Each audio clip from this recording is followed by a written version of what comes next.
Welcome back to Real Reviews. Like always, I'm your host Lee. If you've seen many of my reviews, you might be aware this is the first review that I have ever voiced. Why, you might ask? Well, for one, to differentiate real reviews from the AI reviews. Also, I've often had to fight with the pronunciation and cadence that the AI voices use when they read scripts. So going forward, I'm going to do all real reviews myself, but the AI reviews will continue to be done with a computer-generated voice. So today I'm reviewing Like a Dragon Pirate Yakuza in Hawaii, the 24th entry into the Yakuza franchise, currently rated very positive on Steam, a 79 on Metacritic, and a 4.5 out of 5 on PlayStation. I will preface all of this by stating the fact that I haven't played a ton of Yakuza games. In fact, I was really only able to get into them starting with Infinite Wealth. So it's entirely possible that some of the issues I have with the game are just part of the series in general, and that's no fault of its own. It's just how I enjoy playing something or what I do and do not like. So if you're a fan of the franchise overall, and some of these things stick out as just parts of the series, you can ignore those critiques obviously because you like it for what you like it for, and I'm only stating my opinion about it. Let's start with the single most important criteria for any video game. Is it fun? Heck, yes it is.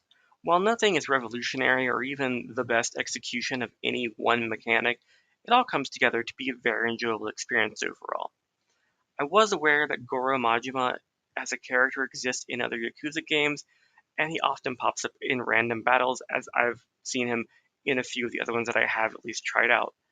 I do think the choice of giving him amnesia at the very beginning of the game seemed a bit weird because his personality is really what made him a fan favorite, but he is fun to play, and as you continue throughout the game, he does slowly get more and more unhinged until he seems close to his real self by the end of the game. So I did think that the story was super basic overall. And when you get down to it, it's just a treasure hunting and backstabbing story. All of it's centralized around the child Noah, who you meet at the beginning of the game. I do believe that the narrative hook of having Majima telling the story to other people in the Yakuza from a soundstage to be very, very interesting. I do want to point out that there is a distinct problem that becomes very obvious pretty quickly in the game, and that's the fact that the Sea Dog or the pirate gameplay portion of the game is by far better than the parts where you're Yakuza when you're on Hawaii doing the Mad Dog stuff and doing the side stories and stuff like that. Those just aren't as good as when you're being a pirate and you're fighting against other pirates and doing ship combat and doing the arena. So the main problem with the pirate content being the most interesting portion of the game is that it is actually the side content, and most of it you don't really need to do to advance the story. I had finished most of it before I even finished Chapter 3 of the game, which led to the problem of me being woefully overpowered compared to everybody else, where minions I was defeating them in one hit, and bosses were taking just maybe 30 seconds at most to beat, and that's because I had done all of the arena and all of the pirate hunts and everything before I had felt compelled to actually continue the story.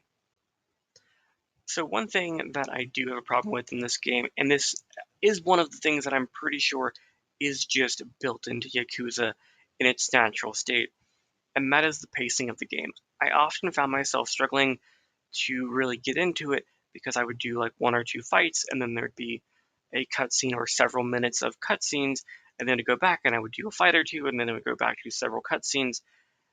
I'm a person that loves playing RPGs and I'm not like surprised by cutscenes existing. I enjoy them, but I usually like them to be spaced out a little bit more where I can actually get into the gameplay before I get the gameplay interrupted by something. So that was the main thing I really, really had a problem with. If you saw my review of Final Fantasy VII Rebirth, you probably remember me complaining about the overwhelming amount of mini games. Yakuza also has a lot of mini games, so you would probably assume that I would have a problem here, but I don't, because the most interesting parts of the game aren't behind the mini games. There's no extra amazing story hidden behind the mini games. In fact, the mini games are only really there to get crew members and other things to help you get the platinum in the game, but overall they're not really going to be required for you to get through the whole entire story and enjoy what's happening in the game.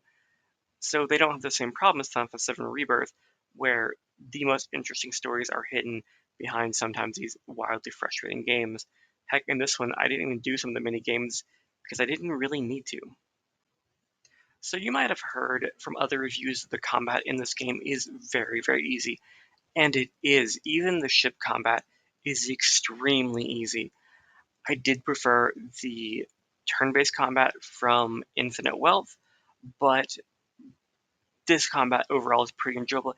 I feel like actually the way that it is brings out more of Majima than you would have been able to get from a turn-based combat system.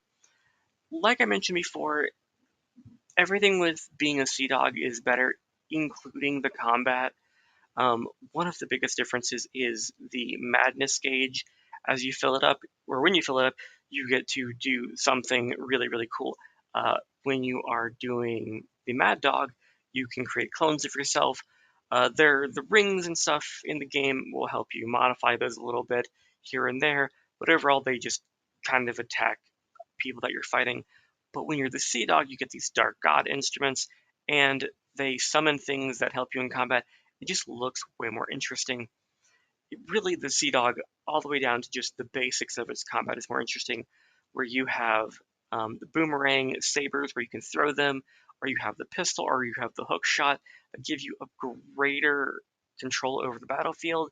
It just makes doing combat as a Sea Dog so much better. In fact, I found myself avoiding doing Mad Dog except for when I needed to get the trophy for creating 56 clones of myself.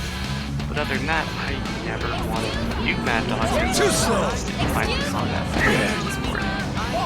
Sucks to be you, pal. I find side content for the other characters to be very, very interesting in this game. The problem with the side content, in my opinion, is that a lot of it is just recycled from Infinite Wealth, much like the whole entire map of Honolulu. You're doing this underground, yellow hobbles, occasional school, and then all the things you see in a regular Yakuza game.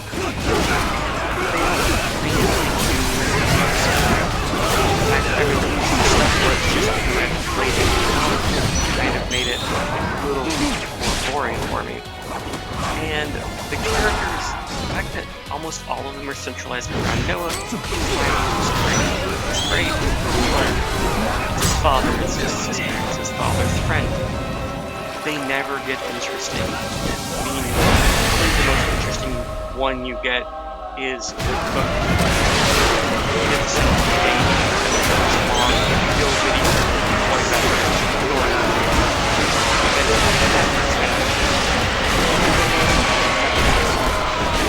Most of the characters are just there to backstab you.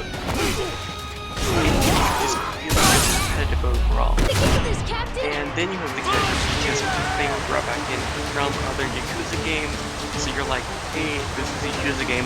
These characters are back. Not really interesting for me. I understand that many people like having cameos and stuff like that, but for me they don't really do that. So overall, definitely recommend a fan of what they do in well and turn-based combat. And I'd also recommend this game if you just like platinum games and you're looking for one that's pretty straightforward. It took me about 25 hours, so yeah, there's some grinding here and there, but overall, if you find enjoyment to get platinum because of any of that. I can't give it a score. I think I'm no longer going to do that. It's just going to be recommended, not recommended, or mixed recommendation depending on it, and we can talk about why. If you like this video, if you like me finally doing a review in my real voice instead of letting the computer do it, make sure to like, subscribe, and comment for more content like this. I try to have at least 2 videos out per week. They're either going to be real reviews like this or AI reviews. I hope to see you again. Until next time.